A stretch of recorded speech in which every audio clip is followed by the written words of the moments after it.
Hello, ഒരു get ready with me കണ്ടാലോ? ആദ്യം തന്നെ ഡോട്ട് ആൻഡ് കീയുടെ ഒരു മോയ്സ്ചറൈസറാണ് ഞാൻ ഉപയോഗിക്കുന്നത്. എൻ്റേത് ഡ്രൈ സ്കിൻ ആയതുകൊണ്ട് തന്നെ ഈ മോയ്സ്ചറൈസർ സ്കിന്നിനെ ഭയങ്കര ഹൈഡ്രേറ്റഡ് ആക്കാൻ വേണ്ടി സഹായിച്ചിട്ടുണ്ട് കേട്ടോ. നല്ലൊരു മോയ്സ്ചറൈസറാണിത്. അത് നല്ല രീതിയിൽ മൊത്തം അപ്ലൈ ചെയ്ത് കൊടുക്കുക.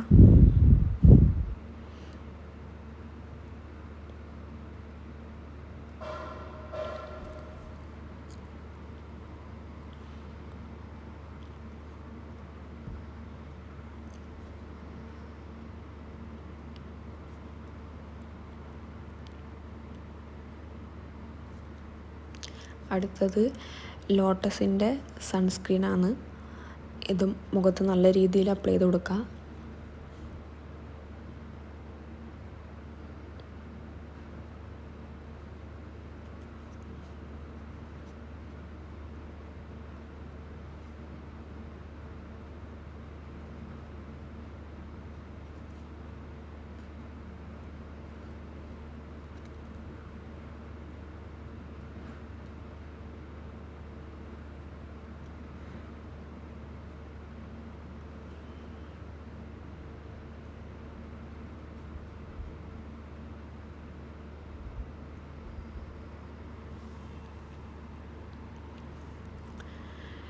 നെക്സ്റ്റ് ഷുഗറിൻ്റെ ഒരു ലിപ് ബാമാണ് അപ്ലൈ ചെയ്യുന്നത്.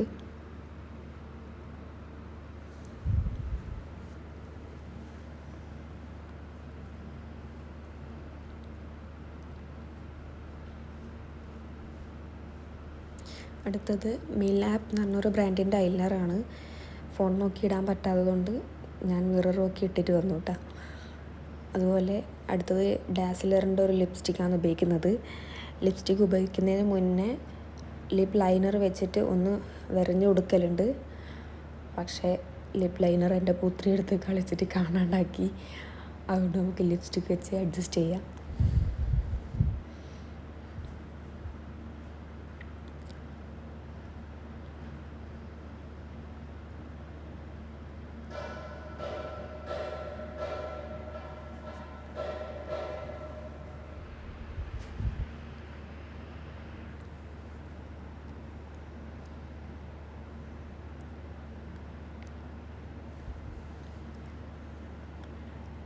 അടുത്തത് നമുക്കൊരു ചെറിയ പൊട്ട് വെച്ച് കൊടുക്കാം. നോർമലി ഐലൈനർ വെച്ചല്ല ഞാൻ പൊട്ട് വെക്കുന്നത്. ഒരു ചെറിയ ബ്ലാക്ക് പൊട്ട് മറ്റേ വാങ്ങിക്കാൻ കിട്ടുന്ന പൊട്ടാണ് ഞാൻ വെക്കൽ. പക്ഷേ പൊട്ടും എൻ്റെ പുത്രി എടുത്തിട്ട് കളിച്ചിട്ട് കാണാണ്ടാക്കി. അതും കാണാനില്ല. തപ്പി കണ്ടുപിടിക്കണം ഇനി. ഇവൾക്ക് ഇതൊക്കെയാണ് പണി.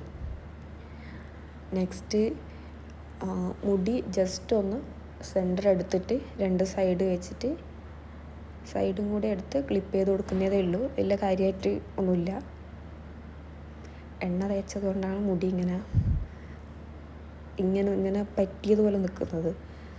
അല്ലായിരുന്നെങ്കിൽ കുറച്ച് വോളിയം ഉള്ളതായിട്ട് തോന്നിക്കലുണ്ട് കേട്ടോ.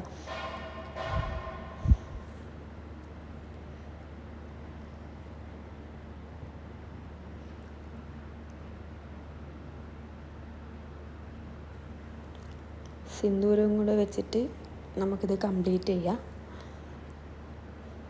വലിയ കാര്യമായിട്ടുള്ള ഗെറ്റ് റെഡി വിത്ത് മീ ഒന്നുമല്ല. സിമ്പിളായിട്ടുള്ളൊരു ഗെറ്റ് റെഡി വിത്ത് മീ ആണ് എൻ്റെത്. വലിയ കാര്യമായിട്ടുള്ള പ്രൊഡക്റ്റൊന്നും ഞാൻ ഉപയോഗിക്കുന്നില്ല.